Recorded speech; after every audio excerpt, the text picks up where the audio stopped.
பூரட்டாதி 4ஆம் பாதம் அப்படின்னு எடுத்துக்கிட்டிங்கன்னா நவாம்சம் கடகம் வரும்.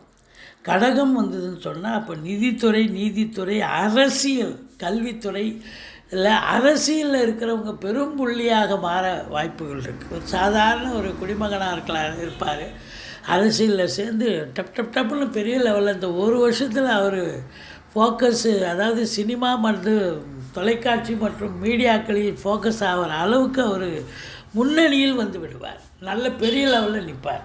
போட்டி பந்தயங்கள்லாம் இருந்தால் ஜெயிச்சு பெரிய லெவலில் வருவார்.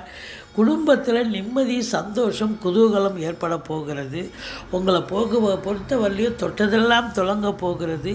செலவினங்கள் ஏற்பட்டாலும் சுப செலவும் அசுப செலவும் தான் ஏற்படும். குரு பகவான் 11ஆம் இடத்தை பார்க்கறதால உங்களை பொறுத்தவரையிலையும் கோடீஸ்வர யோகம், குபேர சம்பத்து என்று வாழ்க்கையில் இன்றைக்கி இந்த ஆண்டு ஒரு திருப்புமுனை ஏற்படுத்தக்கூடிய